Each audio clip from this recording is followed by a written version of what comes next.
One of the tax changes that was announced some time ago, actually it seems ages ago, but only took effect for the first time in this tax year, was the main residence nil rate band.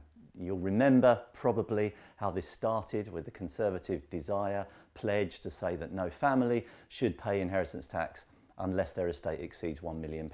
And they kind of got there just about with this main residence nil rate band. Of course, it isn't just an increase in the nil rate band to 500,000, giving a £1 million total between a couple. It's obviously a little more complex than that. The 325,000 nil rate band remains as it is. By the way, that should be standing at over 400,000 if we had RPI-based inflation, but it's frozen for a lot longer until 2021. So we're going to have to live with that. This new main residence nil rate band is an additional nil rate band attributable purely to a property that has at some point in your ownership been your main residence.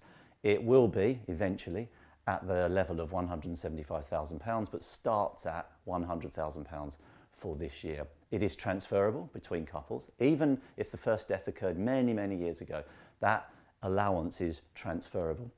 It will probably amount for most people to a 100% increase in the allowance available to the second of the couple to die. Let's not get too carried away though with the fact that everyone gets £175,000 eventually on top of their 325, making a full £500,000 nil rate band.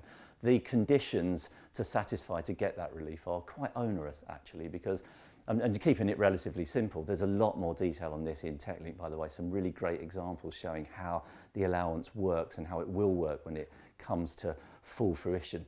But two of the key tests are that for the allowance to be available, there has to be a gift to a direct descendant. So gifts into discretionary trusts, most trusts actually won't satisfy the test. So outright gifts or gifts into bare trust, gifts into life interest trust, immediate post-death interest trust also work. But the main type of trust that people are interested in, the discretionary trust, won't qualify. So it needs to be a direct gift, effectively. There needs to be a qualifying residential interest, which means that the property that you give must be or must have been at some point, and this is where I suppose it's quite relaxed, so let's not get too critical. It must have been your main residence at some time in your ownership. So if you've owned a property that was a buy-to-let forever and you've never lived in it as your main residence, that won't qualify. But if you have lived in it at some point as your main residence, it will qualify. Perhaps the most onerous condition for many clients of advisors will be that that allowance is going to be is cut back by £1 for every £2 that your estate, your overall estate, not the value of the property, your overall estate exceeds £2 million. Interesting to look at the definition of estate for this purpose. You ignore any reliefs. So you ignore business relief, you ignore agricultural relief. So the fact that that would diminish its value of your estate, the value of the asset qualifying for that relief, for inheritance tax calculation, it doesn't diminish it for the purpose of this test, this £2 million test. Interesting to bear that in mind. What's emerging from this in terms of sort of planning strategies you ought to consider, then probably don't consider leaving your interest in your property into a discretionary trust, a nil rate band trust.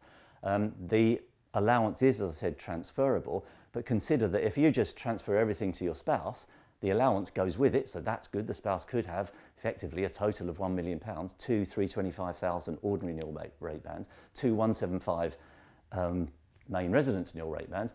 But remember that cut-off. If you've left everything to the spouse, then it's a greater chance that that surviving spouse's estate is going to exceed £2 million. So one of the things, the planning points that's emerging from this is that maybe it's worth using the nil rate band opportunity on first death to leave assets into a trust so that they don't consolidate with the estate of the surviving spouse, but remain accessible to the surviving spouse. There's again great examples on this in Techlink.